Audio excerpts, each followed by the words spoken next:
What is fire? What makes things burn?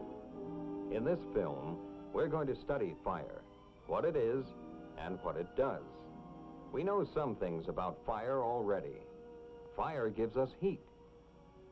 It cooks our food and sometimes provides us with light.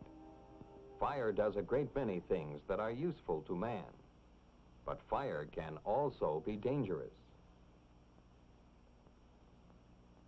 Because fire can be dangerous, we'll study it in a laboratory where we can experiment safely. What do we need to make a fire? Let's try to find out. Here we have a candle, some paper, and some wood.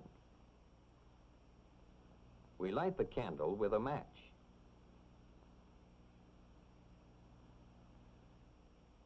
The paper burns easily.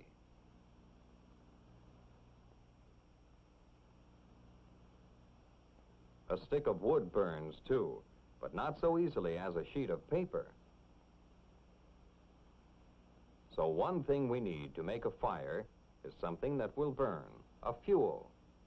What else do we need? What did we use when we lit the candle? A match. A match provides heat. So a second thing we need to make something burn is heat. This is coal. A piece of coal will burn in the fireplace. Will it burn if we hold a match to it? No. One match won't light a piece of coal this size. Two won't either. Nor will three. The flame of this gas burner is much hotter. Soon the coal begins to glow. So it's not just heat we need to make things burn. We need enough heat.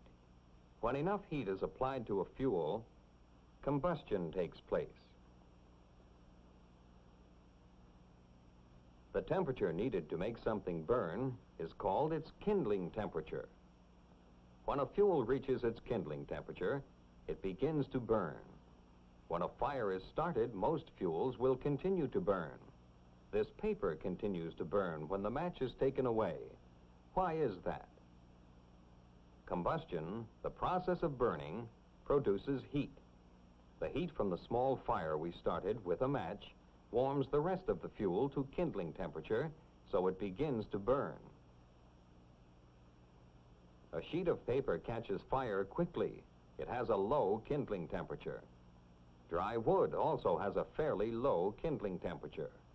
Green leaves and twigs have a higher kindling temperature. That means they need more heat to burn. With this glass rod, we can show that some chemicals have a very low kindling temperature. The heat from a warm glass rod is enough to start them burning. Some materials found in the home have very low kindling temperatures.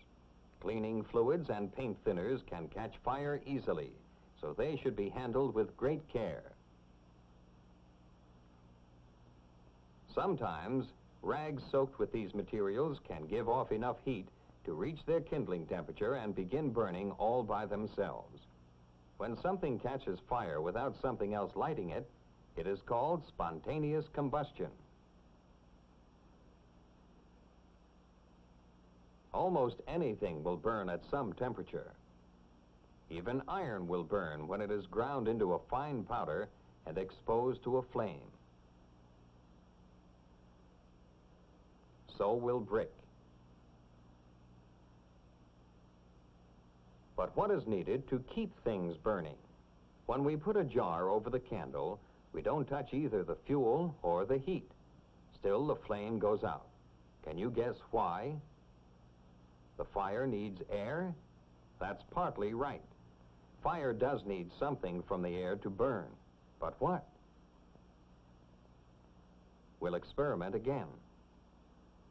From the air in this bottle, one important part has been removed. Watch what happens when we pour it over the flame. Now, in another bottle, we have that one part that was removed from the air, a gas called oxygen. When we put a bottle of oxygen over the candle, the flame burns more brightly as long as there is oxygen in the bottle. So, fire needs only that one part of the air we call oxygen in order to burn. We've learned that a fire needs three things to burn: fuel, enough heat, and oxygen. But what is fire?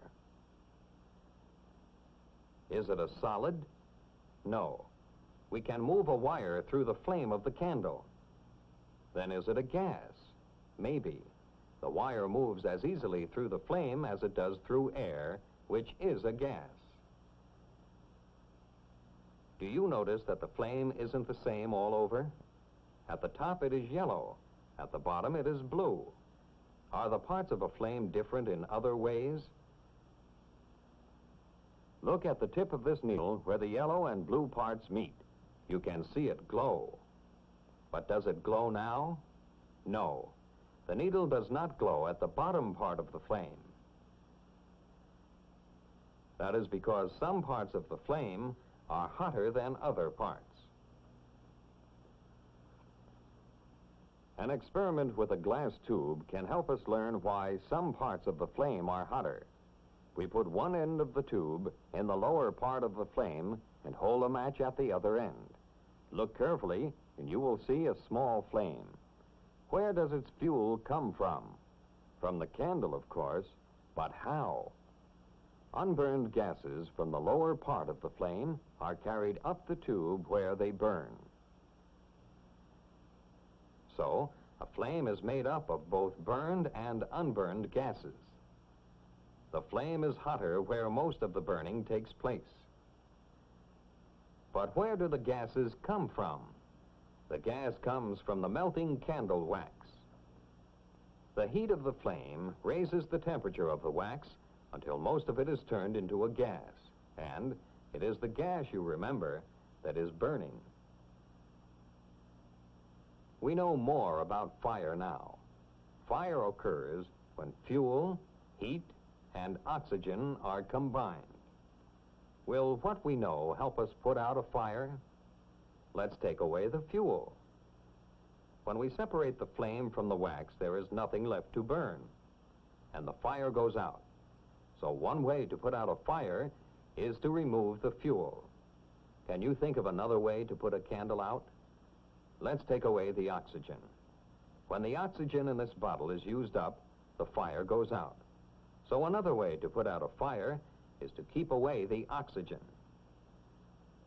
And now, let's pour water on it. Why did the fire go out? Fire is produced when fuel, heat, and oxygen are combined.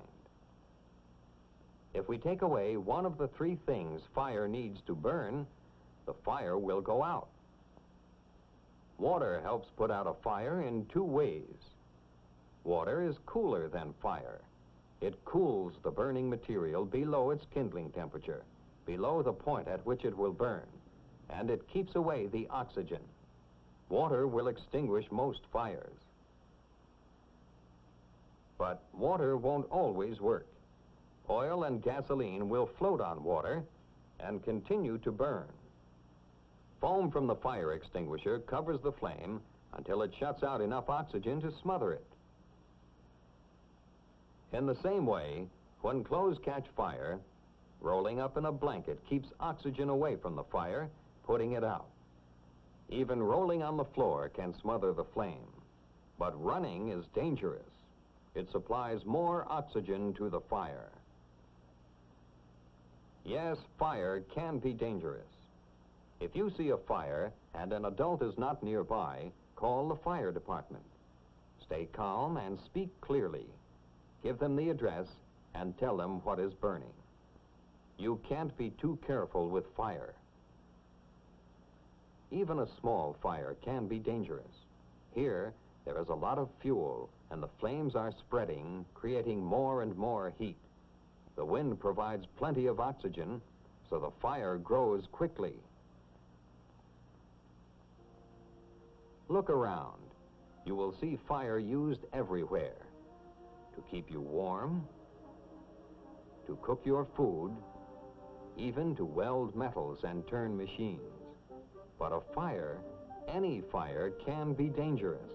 So it is important to understand fire and to obey safety rules in the home and out of doors.